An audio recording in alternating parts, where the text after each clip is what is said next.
Get ready.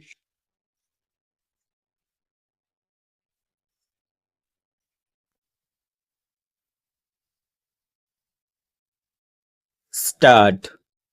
I am happy to be in the midst of veteran workers with a lifelong devotion to the cause of rural welfare.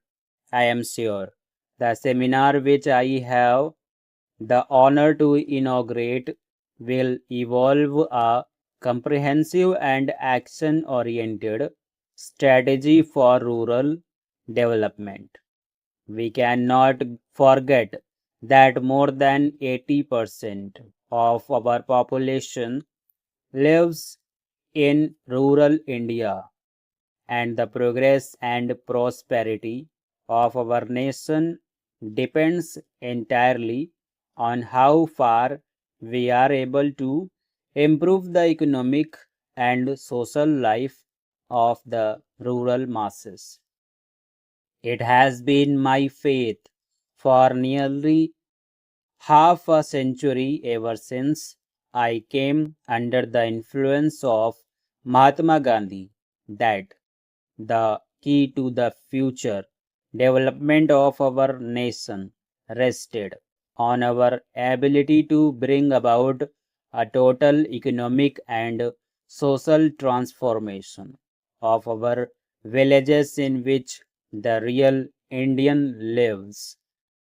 As a matter of fact, I prepared a blueprint on this question and sent it to Pandit Jawaharlal Nehru, where I mentioned the need of organizing the 700,000 villages in the country on a purposeful basis.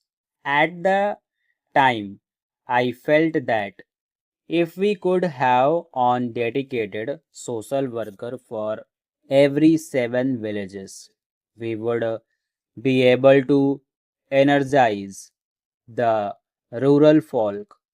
What was required and is even now required is to have dedicated workers who will completely identify themselves with the problems, hopes, and aspirations of the people. The strategy for rural development that we involve should have both a social and economic content. In my view, it should tackle the twin problems of ensuring maximum agricultural productivity and a massive growth of agro industries. In our country, there are a few pockets of rural prosperity, notably in some areas of Punjab and Haryana. If we analyze carefully the reasons for this, one finds invariably that it is only in areas where agriculture has been developed into a core of an industrial network that agrarian prosperity follows agricultural process. This would imply the need for an integrated plan of cropping and the growth of agro industries. Unless we involve the people in the formulation and implementation of plans, we cannot make much progress. The panchayats, representing the collective will of the people, can and should play a positive role in economic development. Panchayats in our country, unfortunately, have earned a bad name as being caste and faction ridden. This must change, and we should banish outright these old world attitudes. For rural development to be most fruitful, panchayats and panchayat organizations should be made the most effective instruments. Bureaucratization and politicalization have also been the bane of panchayat institutions.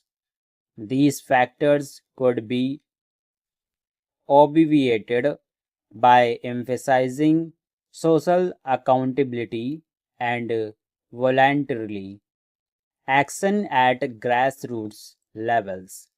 Our rural folk are essentially good people, and if we provide them the right leadership and approach their problems with sympathy and understanding, the villages of India today can be converted into ideal centers of cooperative community life.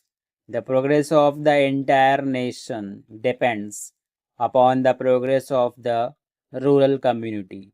In my view, village reconstruction with self reliance and self sufficiency as the two principal goals to be achieved is the most effective way to meet the challenges of poverty and unemployment. It is only through utilizing the available manpower resources in the best manner possible that we can achieve a breakthrough from the present stagnation.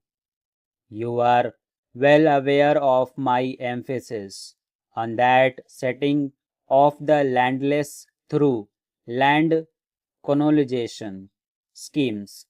While land may be allotted to individuals, it must be ensured that it is not transferred.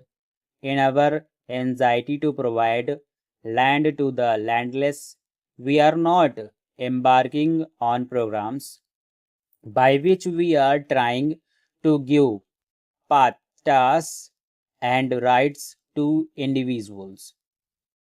Giving of an acre or two to an individual landless farmer, in my opinion, does not solve any problem, for he does not have the necessary wherewithal for the development of the land and putting it to productive purpose. Such economic holdings usually go back to the money lenders or to the big farmers who try ultimately to deprive these poor persons of the land.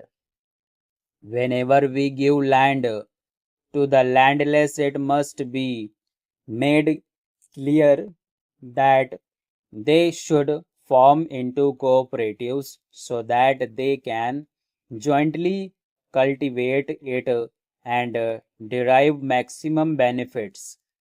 There would be collective ownership and therefore for practical purpose the entire project area will be managed as a part of the larger entity and individual interest will be subject to the common will and progress.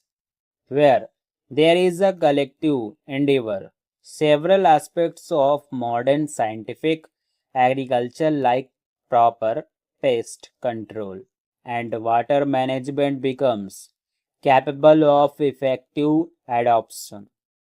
The essence of my program is that all available land will be put to agricultural activity with a vast network of small scale industries growing round them.